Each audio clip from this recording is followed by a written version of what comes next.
Hey everyone, it's Mark. This is my recap for Pokémon Journeys episode 71. Let's go, Project MEW. This was the 1156th episode of the Pokemon anime and the real introduction to Project MEW. There's a lot to cover in this episode, so let's just get started. I don't know where I read last week if there was supposed to be a new opening this week because that definitely did not happen. We've still got 123 version 3, but there were some other changes to this episode, which I'll get to a little later. Last thing to mention up front is that I posted a new video last week. It was a Pokemon trivia quiz about both the games and the anime, so I'll be sure to leave a link to that at the end of this video and in the description so you guys can check it out.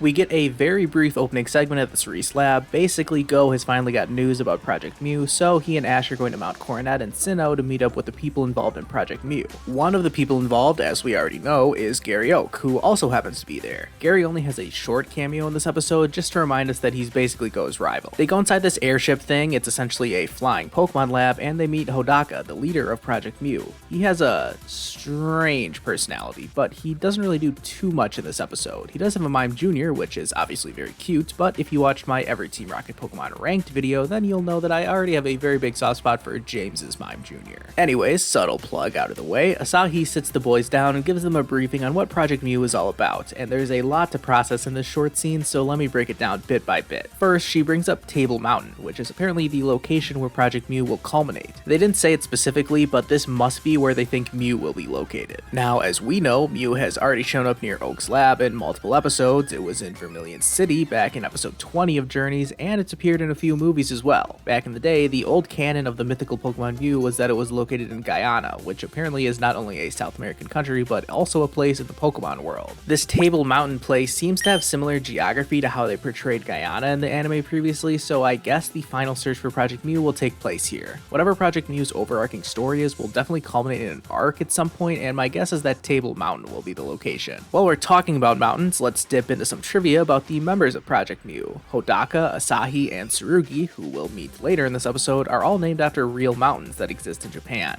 That information probably isn't very important, but it's at least cool trivia. If I had to guess, their dub names may also follow the same trend, so what mountains do you think they'll be named after in English? It would not shock me in the slightest if one of them was called Everest or something like that. Okay, back to Asahi's lecture. She goes over the concept of trial missions and says that it's essentially a competition to collect trial tokens, and the 3 people with the most tokens will join Project MEW. That's because the actual team that's going to Table Mountain will be made up of 5 chasers. We don't really know what that term means yet, but whatever. Asahi and Tsurugi have already locked their spots in, so that's 2 of the 5. The other 3 spots are going to be decided by the trial missions. So far, we've only seen Go and Gary involved in trial missions, so it's probably a safe bet that both of those 2 will make the final cut. What about the last spot on the roster? Are we going to be introduced to new characters in the future, with one of them taking up the last spot? Apparently, part of the assessment for who should join Project MEW is based on things like Pokemon knowledge, catching ability, battling strength, and even how well you work with others. On a related note, Ash asks if he can help Go, which Asahi allows. If I had to guess, this is going to play out where Ash ends up just helping Go complete all of his missions, and therefore Ash will just take up that last spot that's up for grabs. I mean, they're not going to have the climax of Project MEW without Ash, right? So yeah, my picks for the 5 chasers in Project MEW are Asahi, Tsurugi, Gary, Go, and Ash. Do you guys agree with that? Let me know down in the comments. Okay, so that was a lot for what was a less than 3-minute scene. I had to rewatch this part just to comprehend it all, but the time for talking is over because Go gets assigned the mission of catching an Alolan Ninetales, and he's got 6 hours to do so. Ash and Go send out all of their Pokemon that can float or fly in order to search for Alolan Ninetales, but most of them just come back freezing cold. It was cool to see Aerodactyl outside of the Regice Park for the first time since it had been caught though. Go's Scizor was the only one who had any success, but the Alolan Ninetales is pissed and immediately starts attacking them. In fact, it freezes Scizor and then starts calling for this massive blizzard. I mean, I think this was Ninetales' doing, although this was a massive blizzard that rolled in, not just a normal Pokemon move. It gets so bad that you could barely even see anything. Then we get the Who's That Pokemon segment. Wait, what is this? So this threw me for a loop when I was watching the episode. They replaced the Who's That Pokemon, or Derda as it's known in Japan, with an eye catch. I don't really know why it's called an eye catch, but either way, these things were in the middle of episodes during parts of AG, DP, and Best Wishes. Now, I prefer Who's That Pokemon in the middle of my anime episodes, but I don't really have strong feelings about this change. I don't like it per se, but I also don't care very much. Back to the episode, Ash and Go must have passed out in the snowstorm, but they come to in a little cave where Tsurugi is, having graciously saved them. Well, gracious may not be a good description of Tsurugi, he's actually kind of a jerk.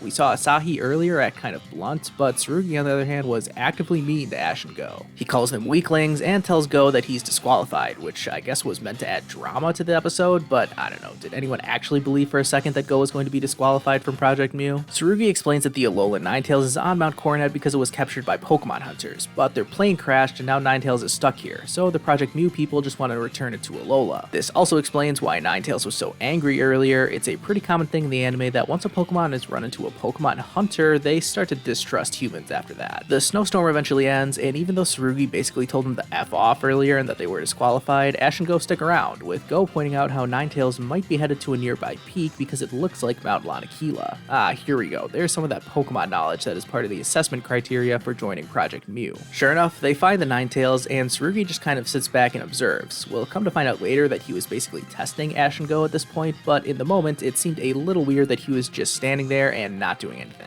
Ninetales isn't getting caught without a fight, so Go brings out his ace. Wow, I never realized how fitting of a term that is. Cinderace, or Ace Burn, is Go's ace. Alright, let's move on. Cinderace and Ninetales battle for a bit, but Go doesn't make any progress in catching it. Then whoa, a wild Regice appears. Hello. Imagine if this wasn't so heavily promoted in the few previews we've already seen, this would have been such a huge shock, and even though we already knew Regice was showing up in this episode, this still surprised me when it just popped up out of nowhere. Regice wasn't exactly the focus of this scene though. I mean, it sucked that we never even got to see Regice in the same frame as Ash, Go, or their Pokemon even once. I mean, all I wanted for a thumbnail image was a screenshot of Ash battling Regice, but oh well, at least Ash does spring into action, not the first time Pikachu has battled a Regice before. While that far more interesting thing is going on, the episode shifts its focus back to Go and this Ninetales, which I really do not care about when there's a Pikachu vs Regice battle going on off screen. Why couldn't we see more of that? Go changes his tactics since battling wasn't really helping anything and instead tries to win over Ninetales' trust, which reminded me of when he did the exact same thing to catch Aerodactyl. Ninetales is using Aurora Veil this whole time, which was very pretty, and Go's sweet talking actually works. Ninetales just lets itself get caught. A little underwhelming that Ninetales just gave up so easily, but to be fair to Go, we've seen countless times already in Pokemon Journeys that he's able to very quickly win over wild Pokemon and get them to trust him, so it's not like him getting through to this Ninetales was the most shocking or unprecedented thing of all time.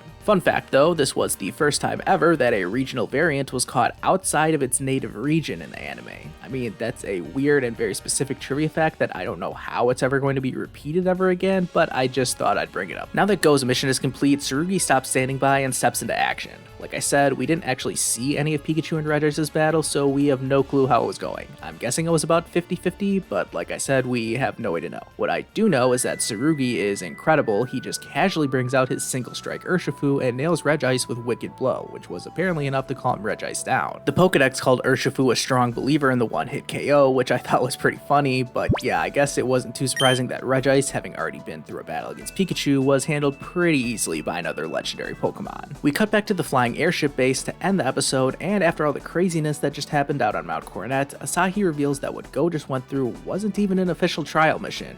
What? They nearly died in a snowstorm, got disqualified from Project Mew, battled a random Regice, and successfully caught the Alolan Ninetales, but this wasn't an actual mission. Instead, this was basically a test to see if Go could handle the rigors of Project Mew. He doesn't get a trial token for completing this mission, but he does get accepted as an official challenger. That's why Tsurugi was acting like he did earlier. He was basically challenging Go to give up, but Go didn't, and he overcame the adversity to complete his mission. It's not like that was all an act by Tsurugi though. He's still acting like a total jerk, so that's just his personality, I guess. I'm all for some antagonistic rivals in the anime, so I don't mind. Asahi has lightened up a little bit though. She seems happy that Ash and Go pulled through, and Hodaka comes in to congratulate Go, and they talk a little more about how Regice is cool, and yeah, they are definitely going back to try and catch that thing at some point, right? The episode ends with Hodaka talking about his desire to learn more about Pokemon and how Project Mew is so cool and everything like that, and the narrator tells us now Go can officially start his trial missions. Then we cut to a new ending. Whoa, finally.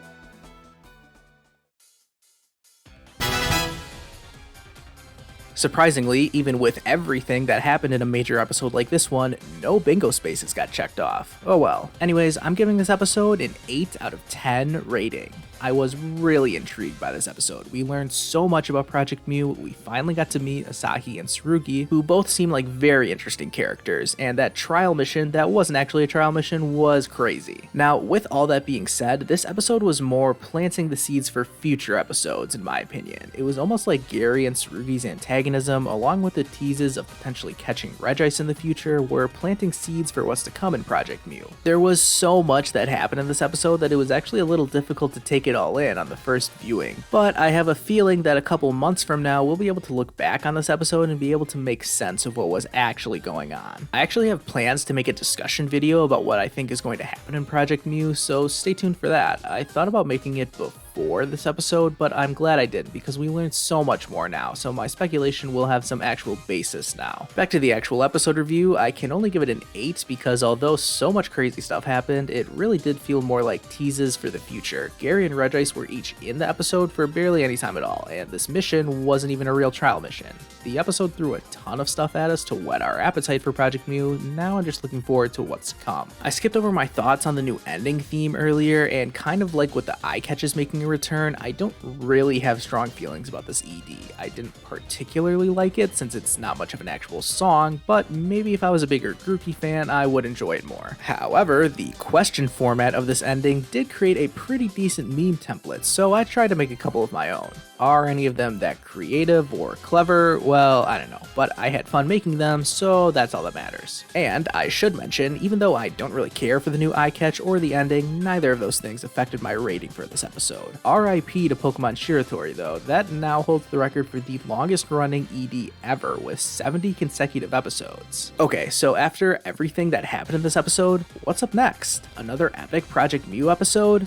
Nope. Back to some filler action, and how lucky are we? Not only are we getting a filler episode, but it's also the 5th time they've done an episode with this same plot. Seriously, seeing everyone and their Pokemon get split up isn't the most original storyline ever, so yeah, can't wait for next week. Speaking of next week though, it's actually a good week to have a fairly inconsequential episode because I'm moving next weekend. Don't expect an episode review next weekend, I'll be on the move from Friday to Sunday. If I'm feeling like it, I should be able to throw together an episode review on Monday or something like that, but don't expect too much from it. If you want to hear my immediate thoughts about the episode next Friday, be sure to check out my Twitter and Discord, where I'll be sure to share my thoughts with you all. Speaking of my Discord server, we're currently undergoing some upgrades involving Nitro boosts and implementing bots into the server to make it a more fun place, so now is a great time to check it out. With that, I have said everything I wanted to say in this review. Thank you so much for watching this whole video, and let me know what your guys' thoughts are down in the comments. Don't forget to like this video and subscribe if you haven't already, and I'll see you guys